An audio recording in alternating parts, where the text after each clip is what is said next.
ભર ઉનાળે કમોસમી વરસાદે ડાંગ જિલ્લાને જાણે કે ચોમાસાની યાદ અપાવી દીધી। હવામાન વિભાગની આગાહી પ્રમાણે વરસાદી વાદળો ઘેરાયા અને ધોધમાર વરસાદ વરસ્યો। બપોર બાદ કાળા ડિબાંગ વાદળો આવી ચડ્યા અને સાંજ પડતા તો ચોમાસા જેવો વરસાદ થયો। સાપુતારા અને સામગાહાન સહિતના વિસ્તારોમાં તો કરા સાથે વરસાદ પડતા ખેડૂતોની ચિંતા વધી ગઈ।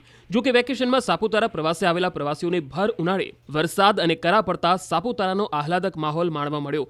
ધીમી ધારે વરસાદ વરસતા લોકોને ભીષણ ગરમીથી રાહત મળી। ભારે બફારા બાદ સાપુતારા અને આસપાસના વિસ્તારોમાં વરસાદી માહોલ સર્જાયો હતો।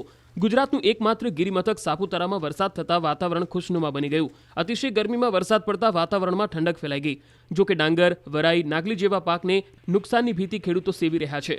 મહત્વનું છે કે હવામાન વિભાગે દક્ષિણ ગુજરાતમાં કમોસમી વરસાદની આગાહી કરી છે। આગામી દિવસોમાં પણ દક્ષિણ ગુજરાતમાં માવઠાનો માર પડી શકે છે। જો કે હવામાન વિભાગે કરેલી આગાહીના પગલે 3 દિવસ પહેલા પણ ડાંગ જિલ્લામાં વરસાદ વરસ્યો। માવઠું ત્રાટકતા અહીંના ખેડૂતોની ચિંતામાં વધારો થયો છે।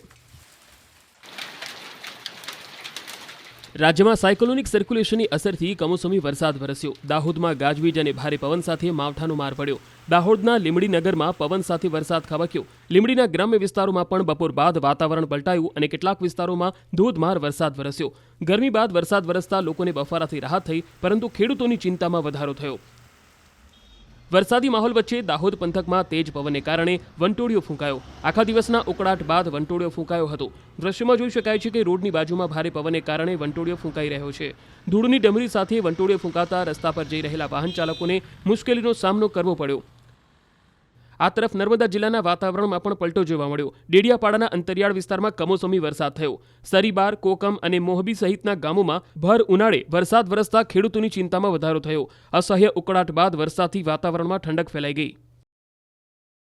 ગુજરાતમાં સક્રિય થયેલી સાયક્લોનિક સર્ક્યુલેશનની અસર દાહોદ જિલ્લામાં પણ જોવા મળી। ગઈકાલે દાહોદ નગરમાં એકાએક ધોધમાર વરસાદ ખાબક્યો। ધોધમાર વરસાદમાં એપીએમસી દાહોદ ખાતે ખુલ્લામાં મૂકેલા અનાજને ખૂબ મોટા પ્રમાણમાં નુકસાન થયું।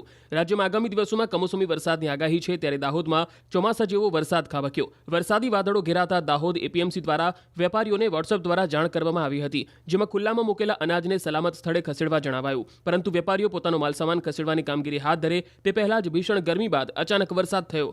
એપીએમસીમાં ખુલ્લામાં મૂકેલ અનાજ ઉપર તાડપત્રી ઢાંકે તે પહેલા જ ભારે પવન સાથે ધોધમાર વરસાદ વરસ્યો।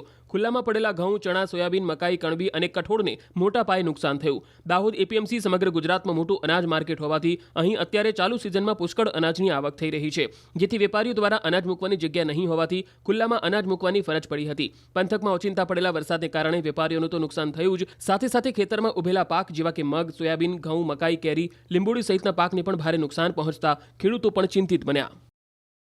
હવામાન નિષ્ણાતની મોટી આગાહી। 5 દિવસ ભયંકર વરસાદ ખાબકશે। વીજળીના કડાકા ભડાકા સાથે ત્રાટકશે વરસાદ।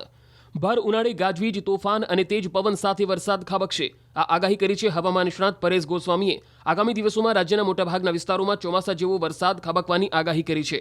16 મે સુધી રાજ્યના અનેક ભાગોમાં આકાશી આફત તોડાઈ રહી છે। ગોસ્વામીએ કહ્યું કે પ્રી મોન્સૂન એક્ટિવિટીના ભાગરૂપે રાજ્ય પર માવઠાનો માર પડશે। પ્રી મોન્સૂન એક્ટિવિટીના ભાગરૂપે હશે અને આ વરસાદની અંદર ભારે ગાજવીજ અને પવન સાથે તોફાની વરસાદો પડે તેવી શક્યતાઓ છે। ખાસ કરીને આજે 12 મે થી લઈ અને 16 મે 2024 સુધી આ રીતે વરસાદની શક્યતાઓ રહેલી છે। દક્ષિણ ગુજરાત સહિત રાજ્યના મોટાભાગના વિસ્તારોમાં વાતાવરણ પલટાય તેવી શક્યતા છે। આગામી દિવસોમાં વરસાદની તીવ્રતામાં વધારો થતો જશે। ભર ઉનાળે રાજ્યના મોટાભાગના વિસ્તારોને માવઠું ગમરોડશે। આવતીકાલે 13 મે 2024 થી આ જે વરસાદની જે તીવ્રતા અને વિસ્તારો છે એમાં વધારો થતો જશે।